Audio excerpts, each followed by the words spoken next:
सबसे बड़ा पुण्य। एक राजा बहुत बड़ा प्रजापालक था, हमेशा प्रजा के हित में प्रयत्नशील रहता था। वह इतना कर्मठ था कि अपना सुख, ऐशो आराम सब छोड़कर सारा समय जन कल्याण में ही लगा देता था। यहाँ तक कि जो मोक्ष का साधन है अर्थात भगवत भजन, उसके लिए भी वह समय नहीं निकाल पाता था। एक सुबह राजा वन की तरफ भ्रमण करने के लिए जा रहा था कि उसे एक देव के दर्शन हुए। राजा ने देव को प्रणाम करते हुए उनका अभिनंदन किया और देव के हाथों में एक लंबी चौड़ी पुस्तक देखकर उनसे पूछा, महाराज आपके हाथ में यह क्या है? देव बोले, राजन ये हमारा बही खाता है जिसमें सभी भजन करने वालों के नाम हैं। राजा ने निराशायुक्त भाव से कहा, कृपया देखिए तो इस किताब में कहीं मेरा नाम भी है या नहीं। देव महाराज किताब का एक एक पृष्ठ उल्टने लगे, परंतु राजा का नाम कहीं भी नजर नहीं आया। राजा ने देव को चिंतित देखकर कहा, महाराज आप चिंतित ना हो, आपके ढूंढने में कोई भी कमी नहीं है। वास्तव में ये मेरा दुर्भाग्य है कि मैं भजन कीर्तन के लिए समय नहीं निकाल पाता और इसीलिए मेरा नाम यहाँ नहीं है। उस दिन राजा के मन में आत्मग्लानि सी उत्पन्न हुई, लेकिन इसके बावजूद उन्होंने इसे नज़रअंदाज कर दिया और पुनः परोपकार की भावना लिए दूसरों की सेवा करने में लग गए। कुछ दिन बाद राजा फिर सुबह वन की तरफ टहलने के लिए निकले तो उन्हें वही देव महाराज के दर्शन हुए। इस बार भी उनके हाथ में एक पुस्तक थी। इस पुस्तक के रंग और आकार में बहुत भेद था और यह पहली वाली से काफी छोटी भी थी। राजा ने फिर उन्हें प्रणाम करते हुए पूछा, महाराज आज कौन सा बही खाता आपने हाथों में लिया हुआ है? देव ने कहा, राजन आज के बही खाते में उन लोगों का नाम लिखा है जो ईश्वर को सबसे अधिक प्रिय हैं।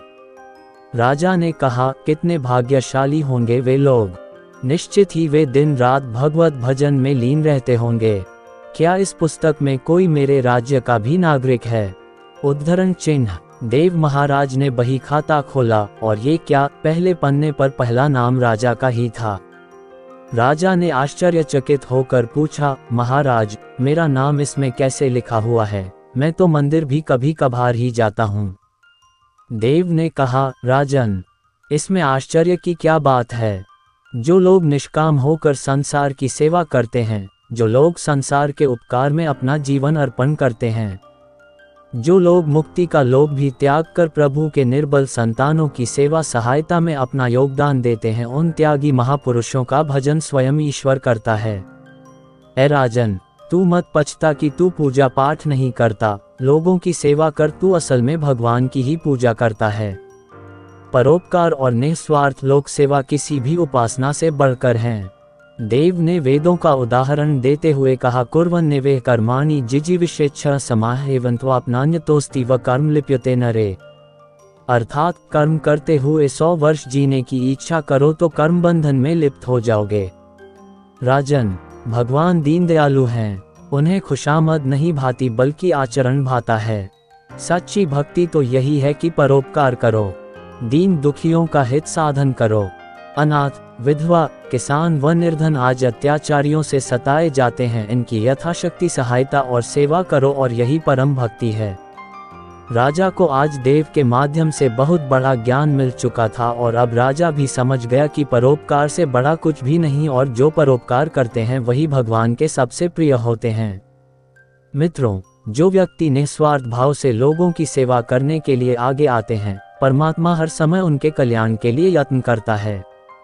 हमारे पूर्वजों ने कहा भी है, परोपकाराय पुण्याय भवति, अर्थात दूसरों के लिए जीना, दूसरों की सेवा को ही पूजा समझकर कर्म करना, परोपकार के लिए अपने जीवन को सार्थक बनाना ही सबसे बड़ा पुण्य है।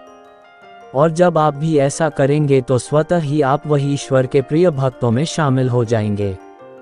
दोस्तों, कैसी लगी कहानी? अच्छी लगी हो तो चैनल को सब्सक्राइब शेयर जरूर करें। धन्यवाद।